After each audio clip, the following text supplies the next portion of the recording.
ng Easyway, magtungo na agad. Available ang 2 wheels, 3 wheels at 4 wheels. Mayroon ding in-house na technician na talagang magaling at walang katulad. Presyong pangmasa, bili na para hindi ka na maglalakad. Bisitahin ang kanilang shop sa Barangay Mangiliol sa Bayan ng Gasan.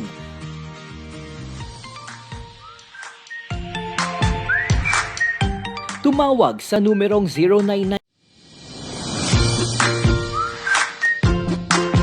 Naghahanap ka ba ng e-bike na malakas at e-bike na dekalidad? Sa shop ng Easyway, magtungo na agad. Available ang 2 wheels, 3 wheels at 4 wheels. Mayroon ding in-house na technician na talagang magaling at walang katulad. Presyong pangmasa, bili na para hindi ka na maglalakad. Bisitahin ang kanilang shop sa Barangay Mangiliol sa Bayan ng Gasan.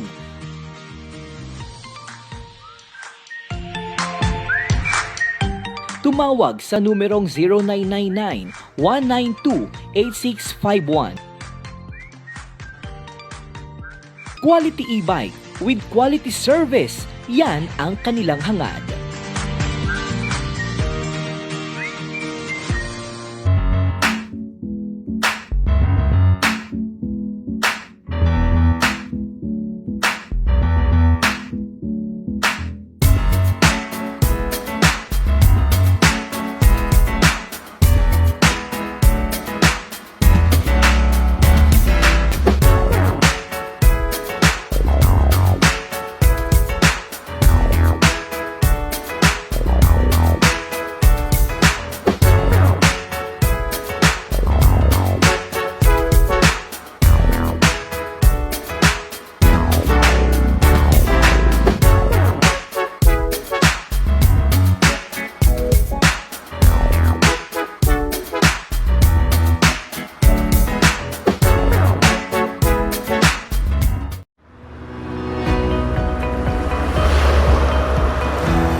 Sa bawat biyahe, sa bawat kargada, may 3 pangalan na maaasahan.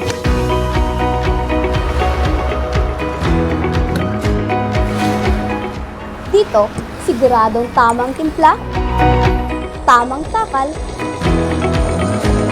at tamang halaga. Dahil sa Petromax, Alpha Fuel, at Powermax, priority ang kalidad sa bawat patak ng gasolina. Sa bawat pag-andar, kasama nyo kami para sa mas ligtas at tuloy-tuloy na biyahe. Petromax, Alpha Fuel at Powermax, the green and clean fuel.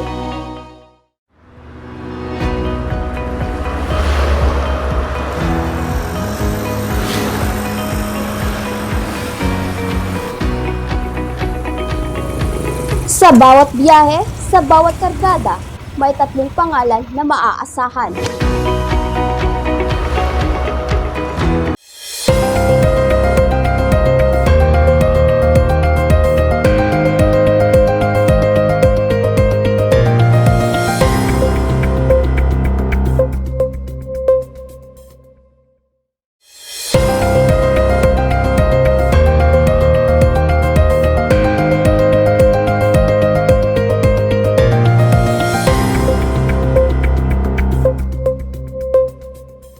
Magandang araw Luzon, Visayas at Mindanao. Magandang araw Marinduqueño. Magandang araw sa lahat ng ating mga kababayan sa lalawigan ng Marinduque, sa bayan ng Gasan, Buena Vista, Torrijos, Santa Cruz, bayan po ng Mugpog at bayan po ng Buwak.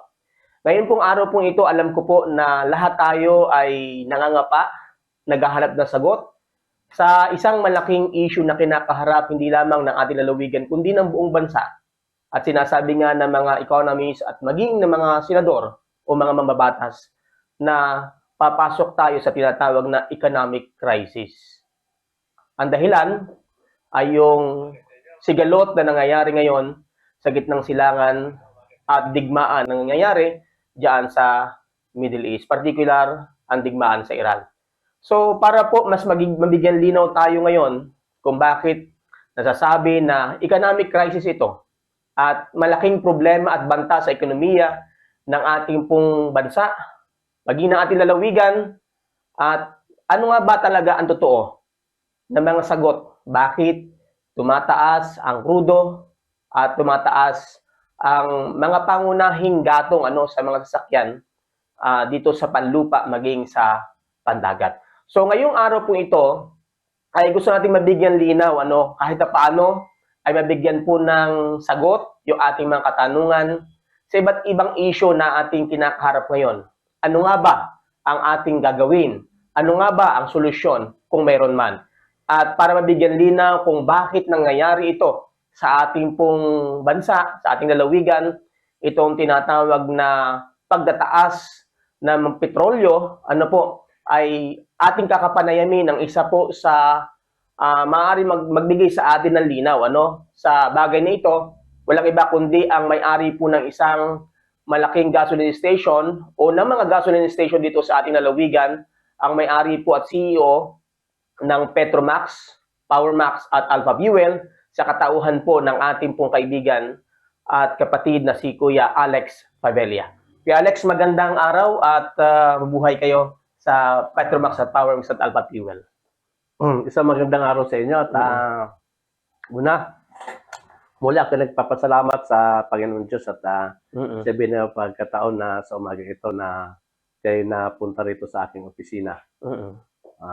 Ako'y binabati ko ang ating mga katrupa, ang ating mga customer dito sa Marinduque na patuloy na tumatangkilik sa ating munting hanap buhay na ibinigay ng ating mahal na Panginoon. At maraming salamat po muli sa inyo. At bagamat nasa oras tayo ng krisis at bawat isa sa atin nakakaramdam ng paghihirap ang bawat Pilipino, ay kailangan tayo magsama-sama at magkaisa. At kailangan natin ng katapatan sa bawat isa upang malabanan natin ang mga krisis na nangyayari ito sa ating bansa. At salamat din Kuya Alex sa pagkakataon na ibinigay niyo po sa ating palatuntunan para po mabigyan linaw sa ating mga kababayan. Hindi man masolusyonan dahil nga ito ay pandaigdigang problema, hindi man masolusyonan ay kahit paano ay maunawaan ng ating mga kababayan bakit nga ba ito nangyayari at ano ba yung punot dulo. Kasi ang nakalagay lang sa isipan ng mga kababayan, digmaan, di ba? Digmaan ang dahilan. Pero sa likod nito, bukod doon sa nangyari sigalot ngayon, ano pa ba yung nagiging dahilan at sumipa ng ganito kataas ang presyo ng ating petrolyo? Hindi lamang sa lalawigan kundi sa buong bansa. At sabi nga ay pandaigdigan na itong problema, Kuya Alex. Ang unang-unang dahilan natin dito yung digmaan sa parte ng Saudi Arabia sa Iran. Kung tawagin ay Middle East.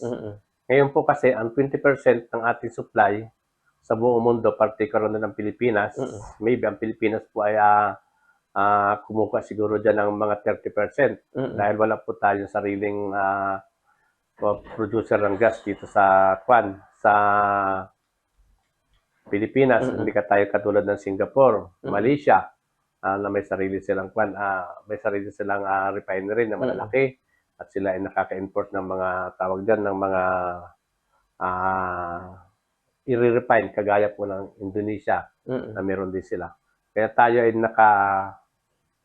nakasalalay ang ating mga supply sa galing silangan. At ito po ang dahilan ng pagsipa ng ating fuel igaw sa digmaan. Talagang nagkaroon po ng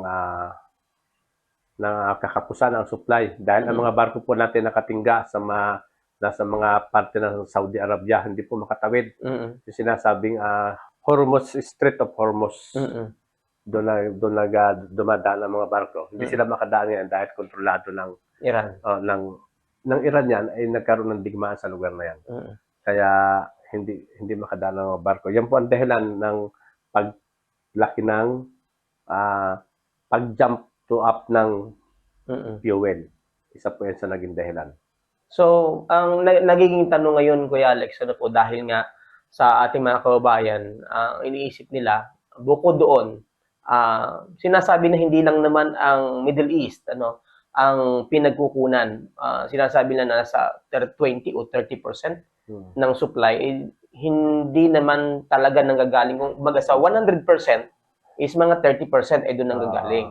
So may iba pang mga bansa na pinanggagalingan And sinasabi nga ng isang economist at isang dating opisyal ng DOE na yung pong iba nating supply ay dito na lang talaga nanggagaling sa Southeast Asia. Okay. Pero sinasabi din na yun naman nag-supply sa Southeast Asia ay galing pa rin syempre ng Middle East. Okay. Ano po? So, Kuya, bukod dito dahil sinasabi nga na ang ating bansa ay halos mahigit 1 buwan na lamang yung stock So paano ito nakakaapekto sa pagtaas ng presyo lalo na sa katulad yung retailer paano kayo naapektuhan itong pagtaas na ito at yung pagsipa nitong presyo? Totoo bang sumisipa talaga yung presyo ng supply? Paano ba nangyayari? Para maintindihan ng ating mga kababayan. Ang ating po supply ay sumisipa dahil tayo po sumusunod sa world price, sa world market. Once po na sumipa ang presyo sa world market, sisipat po dito sa Pilipinas. Hindi po kasi pwede natin katuwiran sa malalaking oil company na stock naman nyo yan, bakit yung tinataas? Paano kung ibalik sa atin ng world company, ng mga big company na, stock namin ito, ay mataas ang kuha namin ito, hindi namin ito ibababa. Kasi may panahon pong bumababa ang fuel, kahit po sila may stock na mataas ang kumuha, binababa din po nila. Kaya yan po ang dahilan. Kaya kahit sila may stock ngayon ng milyon-milyon bariles o milyon-milyong dito na ng langis, hindi po nila pwedeng sabihin na stock namin ito, hindi mo namin itataas. Yan po ang nangyayari sa ating ekonomiya patin sa fuel. Ngayon, kaya tayo nahirapan sa fuel. Pangalawa, ang Pilipinas ay nakabase rin sa mga kalyadong bansa. Halimbawa po ang Russia. Ang Russia nagkaroon ng meron silang economic embargo ang US. Ngayon, bawal silang makipag-trade sa mga kalyado ng Amerika.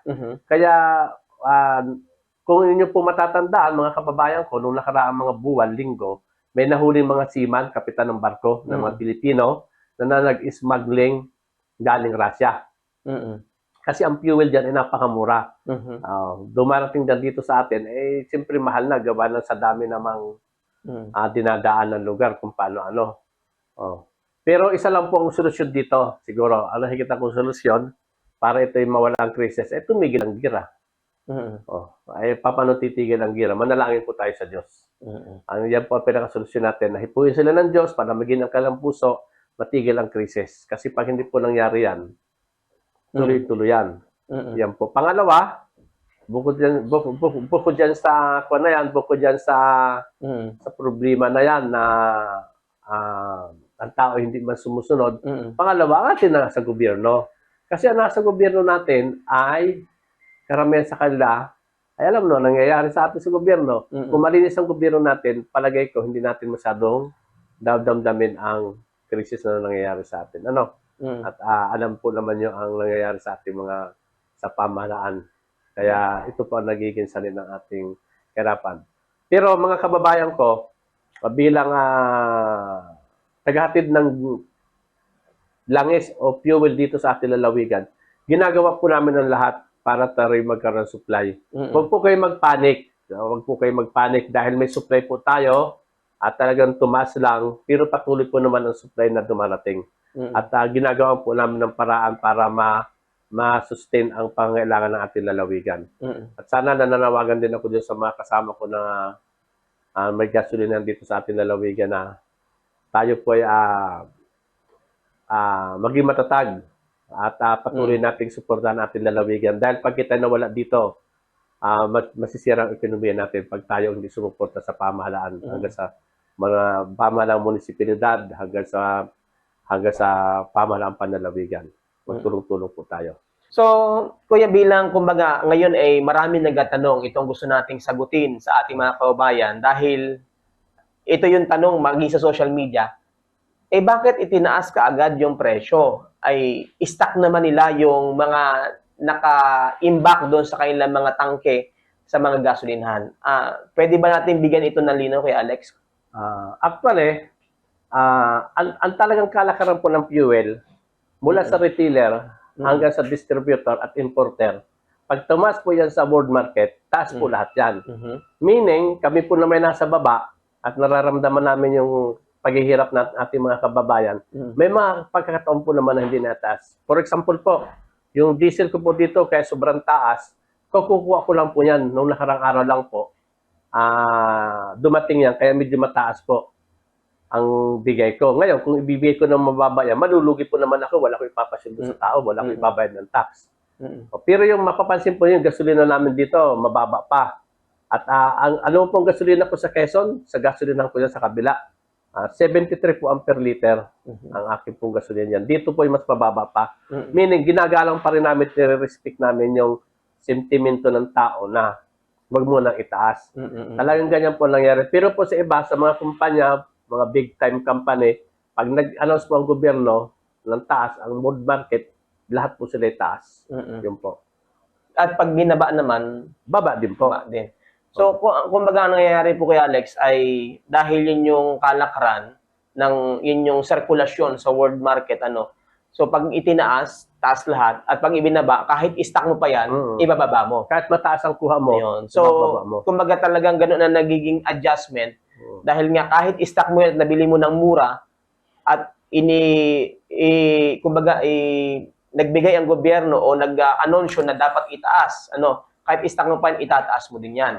At kahit mataas naman yung kuha mo doon sa stock mo at kinakailangan ng ibaba, Bababa ka pa din. ibababa mo. Depende po sa trend oo. ng world market. Kumbaga, ang nangyayari po ngayon ay ginagawang balansyado dahil kung hindi mo naman itataas agad, hindi ka makakasundo sa sirkulasyon ng world market. Ano po? May paliwanag naman po yan ang DOE. Siguro po ay ilalagay din natin dito sa atin pong interview, yung ilang mga caption at may mga iba pang paliwanag yan ang DOE regarding po dito sa pag-iikot niyang ito. Kaya lang, kumbaga dito po, kahit na paano po ay kumuha po tayo ng paliwanag mismo sa may-ari na kung saan ay ito yung sirkulasyon o kalakaran ng kanyang negosyo. Kuya Alex, ano pa yung pwede nating idagdag? Ano po, dahil ito na nga, sabi nga ninyo, kahit na gusto nating manatili yung presyo, kung yung kuha naman yung mataas, wala rin tayong magagawa. Ano po? So, paano po? Kasi nga sinasabi nga ng mga ibang ahensya ng pamahalaan ay ito na lamang yung supply, maaaring ganito na lamang. Gaano ba katotoo yung ganong paliwanag nila? Actually, sabi ng gobyerno, hanggang April 15 daw, itong supply na stock ngayon. Okay. Ibig sabihin, meron pa tayong supply hanggang, itong stock natin hanggang April 15 pa yung nasa depo. Pero patuloy naman ang paghahakot at nakakalusot pa naman mga barko. Actually, ang gobyerno lang kasi natin, masyado nakipag-trade ng gusto sa US. Kaya, nahirapan tayo ng ganito. Napapasok tayo sa political na usapin, pero sa totoo lang, yan talaga ang nangyayari. Nagkakaroon ng political na usapin, gawa nga sa sistema ng gobyerno. Kasi ang fuel kasi, yan ay kung tawagin ay liquid gold. Yan talagang liquid gold ng buong mundo. Kaya, pinakamaganda siguro kung di hikayatin ang gobyerno natin na magkaroon tayo ng sarili langis. Oo. Yun ang ating pinakamaganda. At doon po naman sa question ninyo na may mga gasolinahan na ayaw magbigay ng gasolina sa mga retail na timba. Oo. Yan po ay ganito ang nangyari. Ang DOE po nagkaroon ng resolusyon dyan sa mga ganyan na nag-ako ng mga retail na gasolina ay na mga kumukuha. Ayan po ay bawal daw talaga. Ngayon, kung ikaw ay gusto mong kumuha ng retail na gasolina by the gallon, ang gagawin mo ay bibili ka ng galon sa kanila para maging accredited ka. Napakamahal po naman, no? Kawawa naman ating mga kababayan. Parang kung tawagin natin siguro mga 300, 500, 600. Yung galon po na yun, may takip tapos hinihigit. Doon mo nakakuanin. Ay lalagay kulay pula yon, karamihan. Yan po yung na-require ng DOE. Pero ikaw ba naman, isa kang magsasakay, isa kang magbubukid, isa kang mangingisda na maliit lang kita, bibili ka pa doon. Samantalang pwede ka naman bumili yung 1.5 na container at o yung lagayan ng isang ketchup, punin ng gasolina. Yun ay pwedeng lagayan. Ngayon, nagtataka po kayo dahil sabi ninyo hindi nagbibigay mga gasolinahan. Natatakot din po yun, kaya unawain din po niyo yung mga kasamahan kong gasolinahan dito na baka sila ay mahuli ng DOE. Alam mo po naman ang gobyerno ang dami pa sikot-sikot. Pangalawa po, pangatlo po pala, kaya sobrang taas pa rin ang fuel natin, siyempre napakalaki po na excise tax natin. Pero po yan po may tax na dati na halos 10 pesos kada litro. Ay ang ginawa po dyan, another excise tax. Alam po nyo kung magkano yun? Another 10 pesos sa gasolina, 6 pesos po sa diesel. Yan po yung excise tax na sinasabi nila. Yan yung bali 10 pesos sa 6 pesos. Maliban doon, nauna pa doon, may dati pang tax yan. Kaya po man din napapansin natin napakamahal ng gasolina dito sa Pilipinas. Actually, no, hindi pa po nag-crisis, 50 pesos po ang minimum dito to 60. Ako po yung napunta, paikot-ikot pa ako sa Asia hanggang sa ibang bansa, hanggang sa Australia. No, kung noong panahon po na ang gasolina dito sa atin ay 55, 52. Nung ako po nasa Australia, ang gasolina po doon ay 30 pesos lang equivalent. Parang $1 lang po ng Australian dollar. $1 and 20 cents. Meaning, mga 40 pesos lang po mahigit. Kasi wala po silang tax na malaki na binabayaran. Wala silang excise tax. Saka yung ang tawag doon yung value-added tax na pinatuloy, 12%. Tapos, iba pa yata yung VAT, iba pa yung excise tax na yan. Kaya tatanggalin muna yung excise tax. Excise tax na yan. Ngayon, ay 10 pesos lang yan, saka 6 pesos. Kung ang presyo ng gasolina ay mag 90 pesos na, kundi magbabasa na lang sa 6 pesos, ay apektado pa rin. Talaga kaya mga kababayan, medyo higpit sinturon lang, mahabang pasensya. Kami po, mahal ko po ang Marinduque dahil dito pa ako nagsimula. Nandito po ang aking, dito pa ako pinanganak, nandito ang aking pusod. Hindi po natin maiwasan na magtaas po ang fuel at nagkataon po na ganito. At mapapansin po ninyo na pupunta kasi ibang probinsya. Noong mga nakaraang panahon, mas mababa pa po ang fuel dito. Mas mababa pa. Hindi pa po katulad nung una na, nung wala pa po ako dito, nung may gasolina po dito na hindi ko na po babanggitin. Yung mga una pong gasolina dito, na talaga napakataas po ng presyo niyan. Nung pumasok po ako dito, mapapansin ninyo, lumalaban ang presyo dito hanggang sa kabila. Yan po ang nangyari. Kaya lang talaga may difference po, gawa ng ang ating barko ay mahal po ang bayad ng ating produkto sa barko. Alam po naman yung barko, yan po hindi tumatakbo ng may pasahero. Ang pasahero lang po niyan ay tanker. Ngayon, nung una po, mabanggit ko na din, dati po no, medyo mabababa ang pamasahe sa barko. Kasi po yan, yung mga empty tanker na luluwas ng Lucena, pinapayagan ng sumakay doon sa passenger. Although, pwede naman. Alid nitong huli, na may mga akusasyon na gano'n na bawal daw. May isang bukal dito na hindi ko nababanggitin ng pangalan na pinagbawalan. Ngayon, sa halip na lumiit, lumubo. Alam po nangyari, nagdagdag ng pamasahe na malaki. Kasi hindi na makasakay doon sa ordinary yung ating mga tanker ay siyempre napakamahal ng bayad pa nasa Dangerous Cat special kayo doon Ngayon, kung sasakay ka doon sa ordinary papunta Lucena, wala naman laman, ay ordinaryong biyahe lang. Yun po ang nangyari. Kaya yun po yung naka-epekto. Sa halip po makabuti yung suggestion ng isang bukal na yan, na hindi na po bukal ngayon, lalo pa po nakasama, nakadagdag. Siguro na-epektuhan po noon ang nag-epekto po sa gasolina ng piso kada litro. Yung pong ginawang pinsala na yun. Nakakala naman ng mga kababayan natin nakatulong. Pero sa totoo po lalo nakasama. Okay lang po na ang ating tanker ay pagpapunta dito sa Marinduque talaga nakaseparate kasi may laman po yan. Pero once po na bumalik yan, ayan po pwede nang isama sana sa mga passenger kasi wala po laman yan Ang laman lang po yan ay yung crudo na nandun sa kanilang tanke para tumakbo. Ayun po naging rules natin, nagpabago-bago po ang rules. Pero sa ibang bansa po, pa ako'y pumupunta, nakikita ko ang mga tren. Ay kabit-kabit, passenger dito, sa katabing gasolina. Aywan ko lang kung bakit napayagan sa kanila, particular sa ibang bansa. Dito lang po sa atin napakahigpit. Kaya ang nangyayari po, taong bayan po apektado sa lahat po ng pinapatupad na ordinansa, batas dito sa ating bansa, tao pong apektado. Yun po. So, kumbaga, Kuya Alex, dito sa nakikita natin, dugtong-dugtong na problema. Una, sabi mo nga, ay itong paggalungan ng presyo sa world market dahil nga sa nangyayari sigalot ngayon sa gitnang silangan. Pangalawa, ay dahil, kumbaga, kontrolado yung supply, ng ating mga refinery na umaangkat din dahil wala tayong sariling refinery sa Pilipinas. Kumbaga, nakaasa din tayo sa ibang bansa.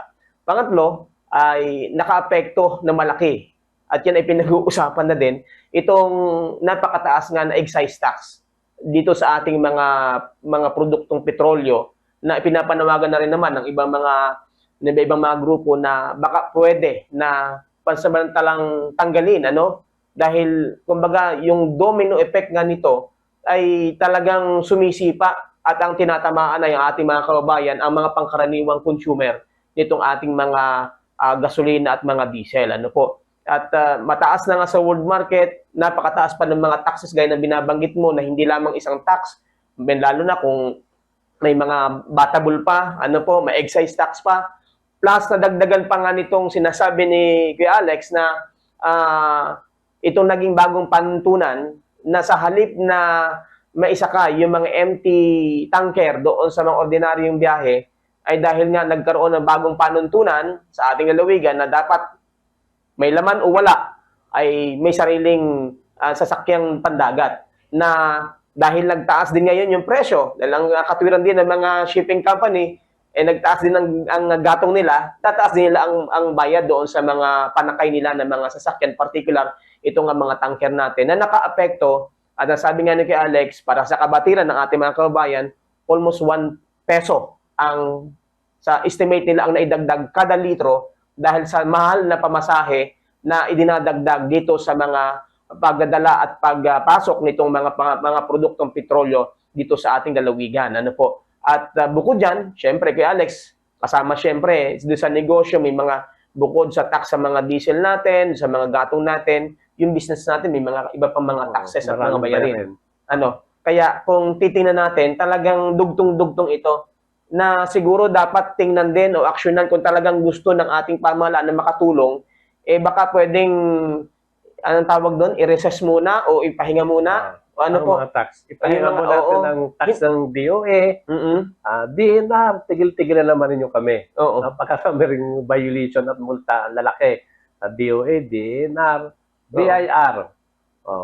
Yan po ang nagbayar namin sa munisipyo, sa barangay, marami po namin tax na binabayaran. Pero anyway, sana maliwanagan ang lahat at maulawaan ko anong question at ang aming damdamin. At kami po ay hindi naghahanap buhay na para naman kami magsamantala sa inyo. Ang nangyari po talaga ay krisis at naunawaan po namin, mga kababayan ko, ang inyong damdamin, ang inyong suggestion sa amin na alam namin na bawat isa sa inyo, bawat isa sa atin, sa mga estudyante, mga magulang na nagpapaaral, ay nahirapan sa mga panahon ito. Kaya kami po ay nakikiusap sa inyo at kami po ay humingi na yung pangunawa na kami po naman ay naghahanap buhay din laang at gusto din naman namin kumita at para may maipasahod po kami sa mga empleyado namin. At bagaman po at ganyan ay kami naman po patuloy na yung maasahan na gagawin namin ng lahat para hindi tayo magkaroon ng fuel shortage dito. Pero kung kami po naman siguro hindi kukuha, hindi naman kami bibili dahil kayo po nagreklamo dahil sa sobrang taas, baka lalo po namang mamroblema ang ating mga kababayan. Ang ating pong lalawigan ay bigla pong babagsak ang ekonomiya. Lalo na po dahil sa totoo lang po dito sa atin ay ang ating lalawigan ay nasa island province. Kaya napahirap pong tumakbo ng mga sasakyan dito na magagaling sa kabila ay sumasakay pa po ng barko. At muli po ako'y nagpapasalamat sa inyo at pagpalain po tayo ng malapay noon at pagdasal po natin na tayo makalusot sa krisis na ito. Kuya Alex, baka may gusto ka pa rin pong idagdag sa ating mga kababayan para po bago tayo magtapos o panawagan hindi lamang sa ating mga kababayan kundi sa ating nasa pamahalaan. Nasa po ang pagkakataon. Muli, ako po nananawagan sa ating mga nasa pamahalaang panlalawigan at nasa pamahalaang bayan ng ating lalawigan ng Marinduque, 6 na bayan ng Marinduque sa ating mga mayor na kaunting pangunawa po sa aming mga negosyante. At kami po nakasuporta kung ano man po ang ikabubuti ng ating lalawigan. Partikular na po ako dahil kaibigan ko, mga nakaupo dyan. Ako po yung sumusuporta kung ano man po ang ating magandang gagawin at gagawin programa para po malusutan natin ang krisis na ito. Pero bilang sa aking sarili, sa tulong ng Diyos, inatiyak ko po sa inyo na gagawin ko po lahat para magkaroon tayo ng supply sa lalawigan. At lahat po ng aking koneksyon at effort ay akin pong gagawin para magtuloy-tuloy pong ating supply ng gasolina. Ito po yung mapamura man o pababa, ay kailangan po natin lumaban at malusutan ang pagsubok na ito na dumarating sa atin. Hindi naman lang dito sa ating lalawigan o sa ating bayan, maging sa buong Pilipinas at sa buong mundo. At ako po yung muli nagpapasalamat sa inyo, sa inyong pangunawa, at ganoon din sa Marinduque News sa kanilang pang-interview. At ang aking pong masasabi ay maraming po salamat, mabuhay po tayo, at pagpalain ng Diyos ang bawat isa sa atin sa araw-araw nating buhay. And thank you ko, Alex. Siguro sa mga susunod pa, ihihingi din po kami ng iba pang mga update. Dahil sabi nga natin, hindi naman permanente itong presyong ito. Talagang tumataas, pwede tumaas, pwede bumaba. And siguro hihingi din kami ng ibang mga update sa iyo bilang isa sa may pinakamalaking investor dito sa ating lalawigan na sabi mo nga ay hindi naman ito panghanap buhay lang kundi makatulong din sa mga empleyado, makapagbigay ng hanap buhay at makatulong din sa ekonomiya ng ating lalawigan kay Alex.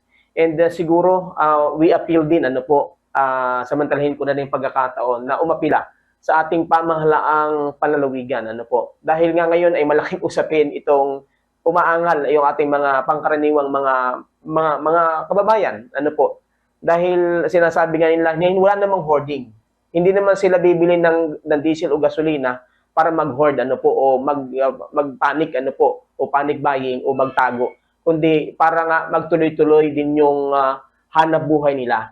Kaya siguro we appeal sa ating local government na tingnan din natin ito. And also, syempre sa inyo sa DOE, siguro tingnan din natin, pagnanakaw ba o pagkatago ba ng gasolina o pagka-panic buying ba yung 1 litro o 2 litro?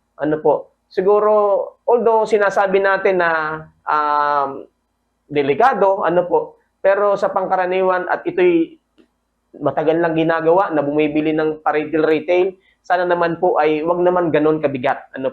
At siyempre, naunawaan din natin ang mga may-ari ng mga gasolinahan na sa laki ng gusto nyo ipataw na multa pagka nahuli, pero sana ay pairalin pa rin natin yung pagiging makatao sa panahong ito na nasa ilalim po tayo ng krisis. Dahil may domino effect po ang lahat ng ito.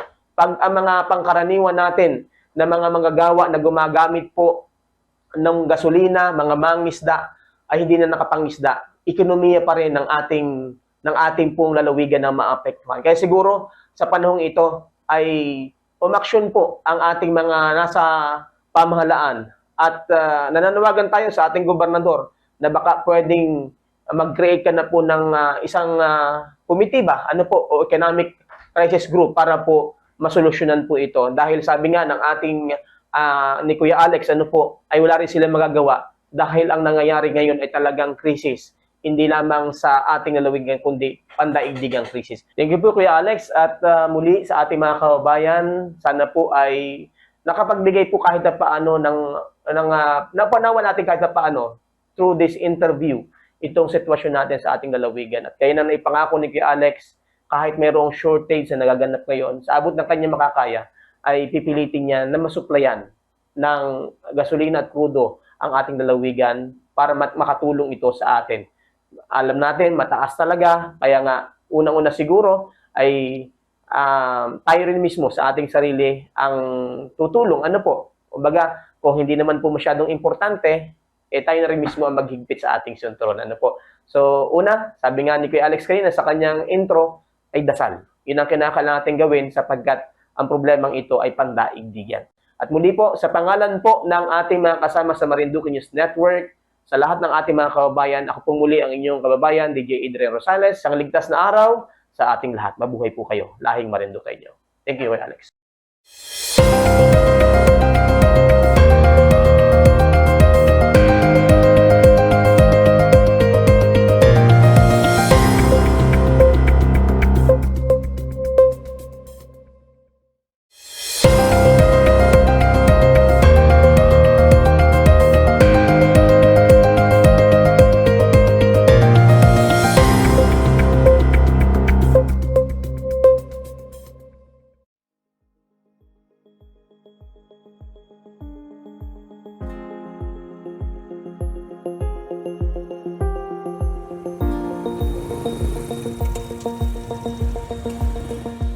Kabayan, malapit na bang mag-expire ang rehistro ng iyong motor o sasakyan at kailangan mo ng Motor Vehicle Inspection Report na sigurado, kompleto at mapagkakatiwalaan?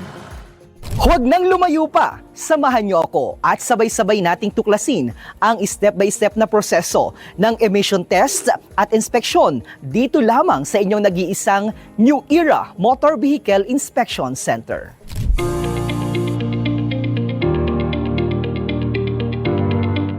Bago magtungo sa Emission Test Center, siguraduhing tama ang hangin ng gulong para maging maayos ang testing at sa iyong pagdating dito sa New Era MVIC, ihanda ang mga detalye ng sasakyan at dalhin ang Certificate of Registration nito.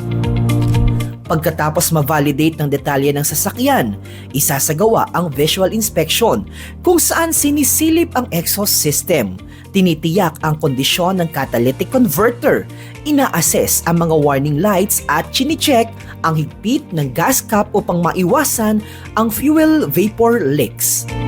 Dito naman sa safety test, sinusuri ng ating mga technician ang tibay at katatagan ng inyong sasakyan. Kagaya ng side slip test, suspension test, brake test at speedometer test. Dahil dapat hindi lamang pasado sa papel, higit at lalo pasado sa kaligtasan ng buhay. Sa advanced testing stage ay sinasagawa ang emission test, sound level test at headlight test para sa mas malinis na hangin, mas tahimik na biyahe at mas malinaw na daan. Pero teka, may nagsabi, mahal daw ang bayad dito sa New Era Motor Vehicle Inspection Center. Nagkakamali po kayo dahil hindi lamang basta emission test ang ginagawa dito, kundi full inspection test para hindi na kayo pumila at upang hindi na suriin sa LTO. Kaya ang binabayaran mo, hindi lang serbisyo, seguridad ng buhay mo at ng pamilya mo. Sa mga nagsasabing mahal dito sa New Era, fake news po kayo. Nandito na tayo sa pinakahuling stage kung saan pipili kayo sa ating in-house insurance provider kung Alpha Insurance o Stronghold Insurance ang kukunin ninyo. Uupo lang kayo dito sa ating air-conditioned at convenient lounge area habang hinihintay na ma-release ang resulta ng inyong Motor Vehicle Inspection Report. Dahil dito sa New Era MVIC, deserve ng Marinduqueño ang world-class na serbisyo. Bisitahin na ang New Era Private Motor Vehicle Inspection Center na matatagpuan sa Old Riverside Road, Barangay Lupak, Bayan ng Buwak. Tumawag sa 0963-809-0808 para sa inyong mga katanungan. Dito sa New Era Motor Vehicle Inspection Center, hindi lamang sasakyan ang ine-inspeksyon, buhay ang inililigtas. Dahil sa New Era MVIC, We save lives!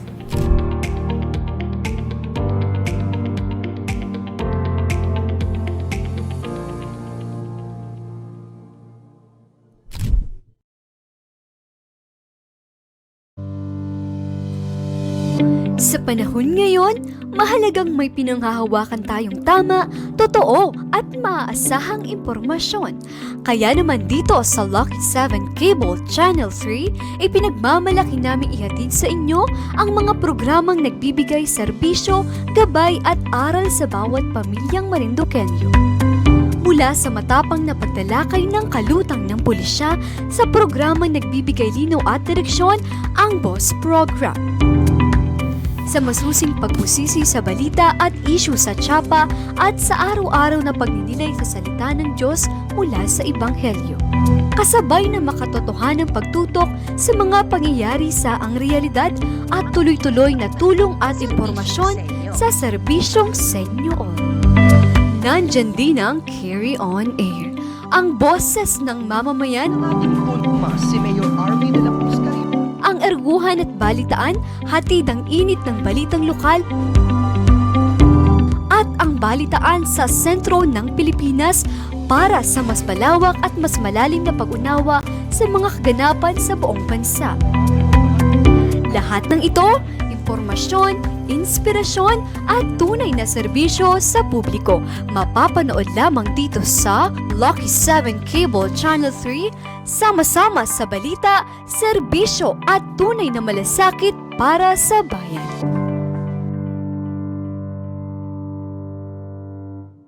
Init, pagod, uhaw, o